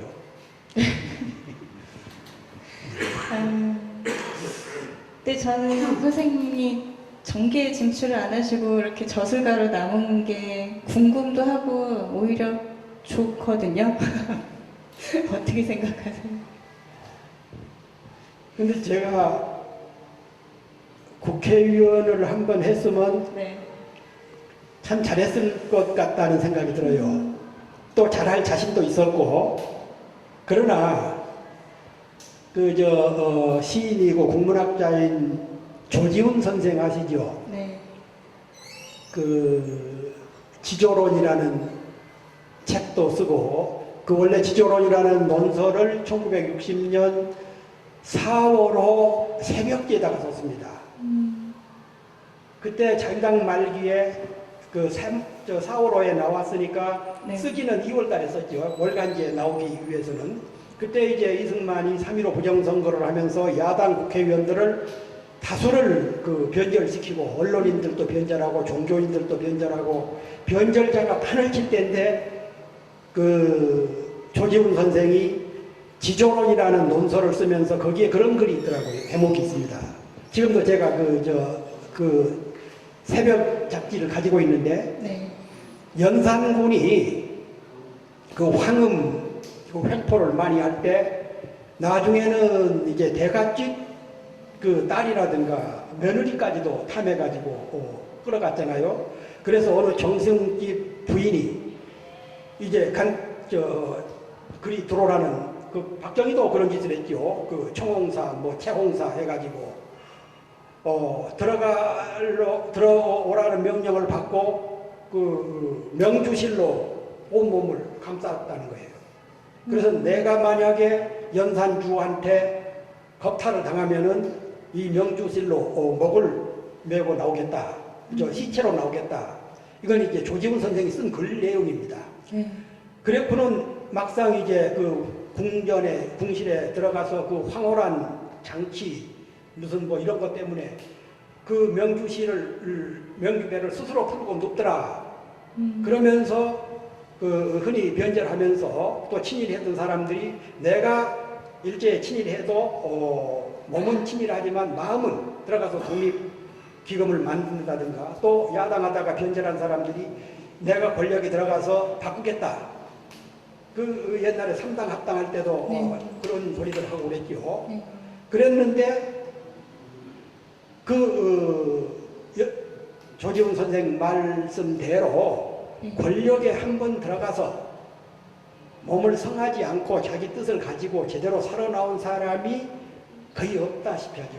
호랑이를 잡기 위해서 호랑이 굴에 들어간다고 말은 하지만 호랑이는커녕 고양이 새끼 한 마리 못 잡고 오히려 그 부패해가지고 뭐 이번에 저 멘토라는 그 누구 형님이라는 사람들 이런 거 보면은 괜찮아져서 권력에 들어갔다가 나온 경우는 없는데, 그러나 저는 꼭 한번 좀 해서 그 국회의원이라는 게 이렇게 하는 거다. 그래서 그런 그 법안 같은 거, 제가 노무현 대통령 평전을 쓰면서 한 가지 참 감명 깊게 드러난 적이 있는데, 노무현 대통령이 변호사를 하다가 국회의원이 됐어요. 한 1년 하다가 보니까 어느 날 밖에서 일을 보고 국회로 들어가는데 한 무리에, 이렇게 표현을 해도 그 내용대로입니다. 한 무리에 초췌한 시민들이 머리에다가 쓰고 구호를 외치고 국회 안으로 들어가는데 그 옆으로 까만 그 고급 세단차 국회의원들이 탄 차지요. 수십 대가 휙휙 지나가더라는 거예요. 눈도 거들떠도 안 보고. 그래서 그 비서 보고 저 사람들이 왜 그러는지 잠깐 내리라고 하니까 비서도 아이고 지금 본회의 시간이 다 됐는데 가셔야 됩니다. 그래서 노무현 대통령이 그 차를 멈춰서 들어보니까 이게 철거민들이에요. 철거민들이 그 동사무소에 또 어디 가서 하소연을 해도 들어주지를 않으니까 국회까지 왔는데 국회에서 이제 수의들이 그냥 쫓아내려고 하고, 국회의원들은 민의의 대변자라고 하는 국회의원들은 그냥 그 비서듬이 앉아서 다 지나가 버리고, 그래서 노무현 대통령이 그 얘기를 듣고 이 얘기를 하니까 국회에다 법안을 내니까 야당이니까 그때만 해도 법안이 설정도 안 되고 그래서 노무현 의원이 사퇴를 해버렸어요, 국회의원. 아마 1년인가 하다가 사퇴하고 네. 이제 나중에 다시 들어갔습니다만은 그런 모습들, 그 국회의원이라면은 그런 일들을 하는 거거든요. 힘없는 사람들. 네. 김성동, 아까 시인, 춤 예. 어떤 시? 송경동 송경동 시. 예. 저런 분들, 네. 이따 나오시죠? 네. 예. 네, 지금 말씀 많이 들었는데요. 지금 노무현 평전은 출간을 앞두고 있죠? 예, 5월 23일 네. 날이 3주기인데, 서거일. 그때 지으면서. 네. 노무현 평전이 이제 나오게 되고요. 2010년, 2009년인가요? 김대중 평전도 그때 출간이 됐었죠. 예. 네. 지금까지 선생님이 쓰신 평전만 15권인데, 이거 1년에 한 권씩만 써도 15년이잖아요. 어제, 네. 이건 공개해도 괜찮겠습니다만, 경향신문에서 네. 인터뷰를 해서 이번 주 토요일 날 네. 낸다고 그러더라고요. 네. 그래서 어떻게 1년에 한두 권씩 평전을 쓸 수가 있느냐, 그래서 제가 그런 얘기를 했습니다. 흔히 그런 말씀들을 많이 하는데, 예컨대 포도주 공장에서 네. 올해 포도를 따가지고 금방 포도주를 만든 건 아니잖아요. 그래서 저는 한 30년, 40년부터 내가 일정한 나이가 되면은 한 20명에서 한 30명 정도 평전을 쓰려고 네. 자료를 꾸준히 수집을 해왔어요. 그러니까 포도주를 숙성시킨 거죠. 그래서 1년에 한두 병씩을 꺼낸 거지. 갑자기 숙성해가지고 그냥 급조해가지고 하는 건 아니다. 네. 그러면서 기자 보고 이거 봐라, 여기서 여기까지는 김원봉 자료, 여기서 여기까지는 몽양 선생, 여기서 여기까지는 금년 연초에 돌아가신 김근태 선생 자료. 네. 그렇게 해서 저로서는 묵혀놨던 자료들을 모아서 이제 펴낸 거다. 그러니까 이해를 하더라고요. 네, 그렇죠. 정말 선생님께서 써내신 게 우리나라 역사에서 이런 평전을 쓰신 감이 이렇게 많이 쓰신 분도 거의 없는데 너무 감사한 일이라고 생각을 합니다, 저는. 박수 좀 부탁드려도 될까요? 네. 지금은 오마이뉴스에서 독재자 이승만 평전이란 제목으로 연재를 하시는데 이거는 사실 계획엔 없으셨었던 거 아닌가요? 원래는? 예, 원래 제가 평전을 쓸 때는 네. 그 시대의 정기각의 양심 세력을 대변하는, 그리고 진보적이고 개혁적인 그런 분들을 불러와서 쓰자고 했고 또 지금까지는 썼습니다. 네. 그런데 작년부터 이승만 대통령에 대해서 KBS에서 3시간 동안을 마치 국부로 하면서 그렇게 지켜오르고, 네. 또 일각에서는 이승만 기념사업회 같은 데서 동상을 만들고 세우고, 또 교보문고 같은 데 가보면은 한 20권에서 25권인가 깔려 있더라고요. 네. 근데 그걸 보면은 대부분이 이승만의 범죄적인 사실에 대해서는 눈 감아버리거나 삭제해버리고, 사실과는 부합되지 않는 그런 이승만 영웅화 시킨 거죠. 네. 그래서 이렇게 역사를 왜곡해서는 안 되겠다. 그래서 제가 또 이승만에 대해서는 자료도 많이 모았어요, 그동안에. 그리고 제가 몇 년 전에 미국에 있을 때 미국에 가서도 그 자료를 좀 많이 입수를 했고, 그래서 독재자 이승만 평전이라고 했더니 자꾸 어떤 분들이 댓글을 네. 12년 독재했다고 평생을 독재자라고 하느냐. 그래서 제가 진시황은 12년밖에 안 했어도 독재자고, 연산군은 8년인가 9년밖에 안 했지만 폭군이고, 말년을 어떻게 했는가가 그 사람의 인격을 말하는 거다. 그렇게 얘기를 했습니다. 네, 감사합니다.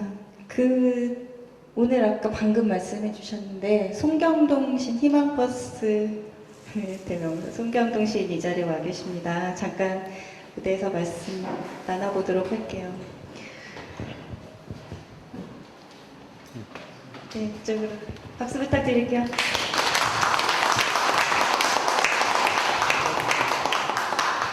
네, 마이크 좀. 네, 안녕하세요. 네, 안녕하십니까. 네, 멀리서 오셨어요. 오늘 사실 재판이 부산에서 있다고 하셔서 못 오실 줄 알았는데 이렇게 올라오셨습니다. 어떻게 됐어요? 재판은 어제였고요. 어제, 또 네. 일이 있어서 부산 희망버스 타셨던 분들하고 네. 일이 있어서 있다가 이제 오늘 올라왔습니다. 네. 아니, 너무 귀한 자리에 초대해 주셔서 너무 감사드립니다. 선생님 축하드립니다. 네. 이 책, 이번에 나온 책 뒤에 보면은 우리나라 한국의 근현대사의 저항의 순간들을 기록을 이렇게 압축을 해놨는데요. 여기에 이제 희망버스에 대한 언급이 좀 나와요. 그래서 이 시대의 진보와 저항의 아이콘이 어쩌다가 되셨는데, 네, 지금 어떻게 지내셨는지 잠깐 말씀 좀 해주세요. 잘 지내고 있고요. 네. 다리는 그 전에 기룽전자 비정규직 싸움 현장에서 저도 사실은 김진숙 씨처럼 포크레인 위에 올라가서 농성을 했었더랬습니다. 네. 그때 이제 떨어졌었거든요. 그래서 발뒤꿈치 뼈가 좀 부서져서 좀 그랬던 거고, 이게 원래 작년에 좀 치료를 잘 받았어야 되는데, 사실은 제가 병원에서 나왔다가 김진숙 씨 그렇게 고립돼서 싸우는 거 보고 안 되겠다 싶어서 이제 희망버스 하자 하고 참여하게 된 거죠, 저도. 네. 그때 이제 사실 목발 짚고 시작했던 거예요. 근데 그러다가 이제 수배 생활 한 5개월 했고, 들어가서 3개월 살다가 보석으로 얼마 전에 나와서 이제 다시 재수술을 네. 받았습니다. 선생님, 저희 이렇게 시인이 평화적인 운동을 하는데 이렇게 구속하는 것에 대해서 어떻게 생각하세요? 저는 폭력이라는 것을 네. 기득권자 입장에서는 그게 폭력이지 몰라도 생존권이거든요. 자기네들은 군을 동원하고 경찰을 동원하고 심지어는 깡패들까지 동원하고 어용신문을 동원해가지고 탄압을 하면서 시민들, 약자들이 마지막 생존권을 위해서 어쩌다가 돌을 던지거나 그러면은 그걸 폭력행위라고 그러거든요. 원효대사 있죠? 네? 원효대사, 신라 때. 원효대사. 원효대사 화쟁론에 보면은 일살 10생론이라는 게 있습니다. 어느 날 절에를 제자하고 가는데 독사가 까치 새끼를 잡아먹으려고 그러는 거예요. 그러니까 원효 스님이 선사가 지팽이로 그 독사를 내려쳤어요. 그래서 제자가 불살생, 선생님 살생을 하십니까? 그러니까 그 얘기입니다. 하나의 생명을 살리기 위해서는 10개의 생명을 살리기 위해서는 이건 불가피하다.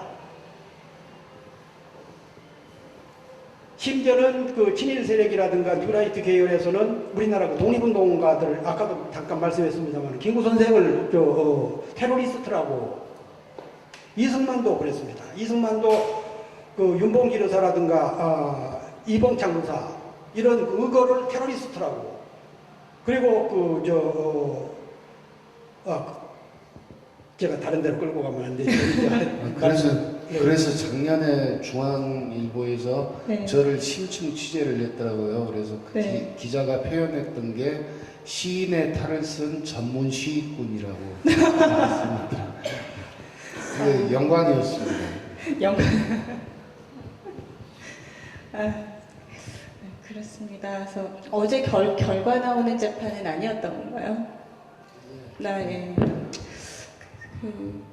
제 개인이 문제가 아니라 사실은 네. 검찰에선 그렇게 희망버스 운동이 사회적으로 큰 네.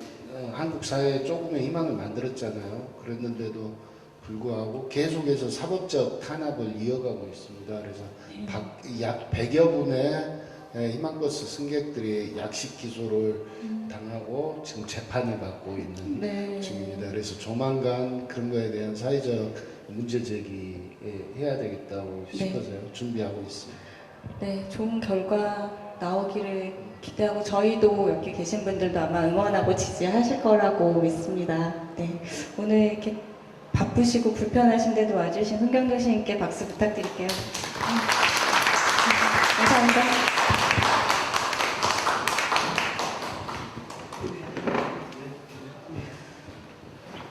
더 많은 자세한 얘기 나누고 싶었지만 다음에 송경동 시인을 주인공으로 모셨을 때 더 자세한 얘기 나눌 수 있도록 하고요. 선생님 이제 시간이 많이 지났는데 혹시 뭐 더 하시고 남아있는 말씀 있으신가요? 예, 네.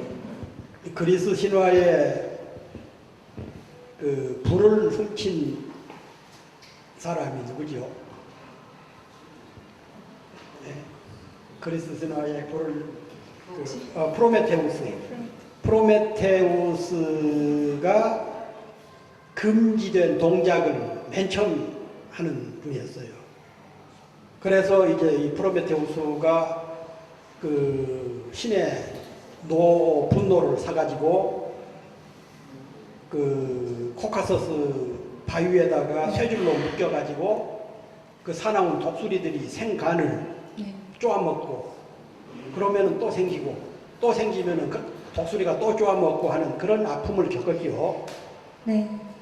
그러나 만약에 프로메테우스가 그때 불을 훔치지 않았다 그러면은 그 신의 입장에서는 그게 훔쳤다고 하지만 그것은 자연법 사상으로 보면은 자연이 자기가 가질 수 있는 권리를 뺏어온 거거든요. 되찾아온 거거든요.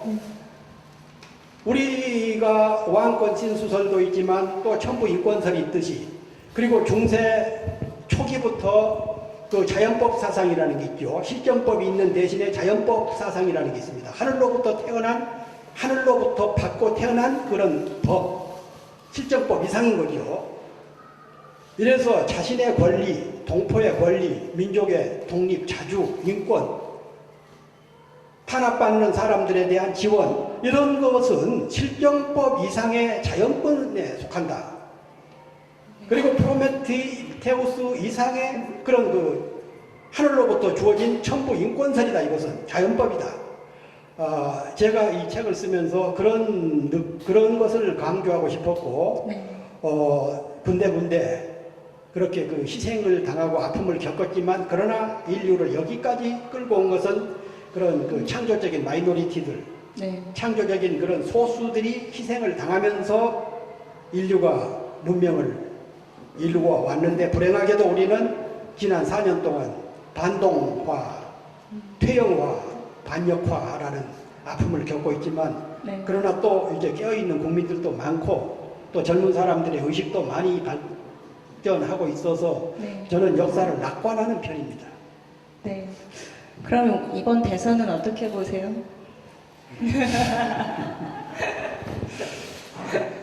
그거 알면은 제가 누군가 참모해서 그러겠습니다만은, 네. 그러나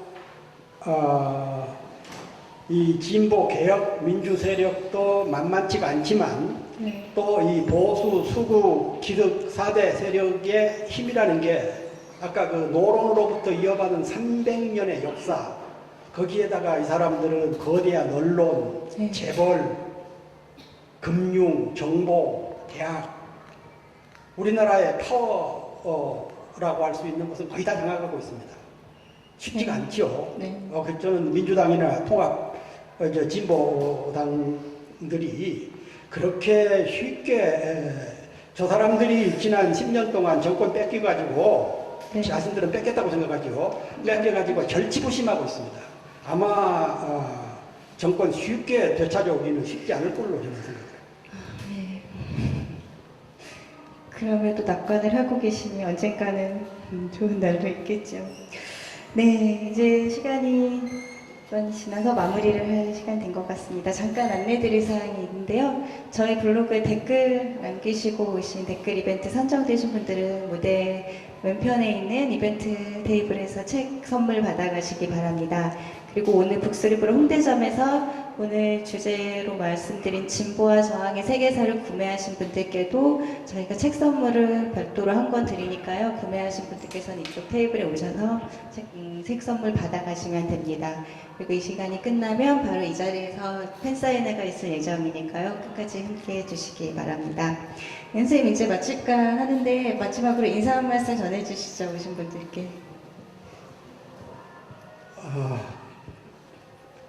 오늘 어떠셨어요? 예, 뭐 언제 기회 봐서 다시 한번 뵀으면 하는 생각입니다. 오늘 제가 너무 두서없이 얘기하다 보니까 준비는 좀 꽤 해왔는데 네. 그렇게 됐습니다. 미안하다는 말씀 드리겠습니다. 아닙니다. 귀한 말씀 감사드립니다. 박수 부탁드립니다.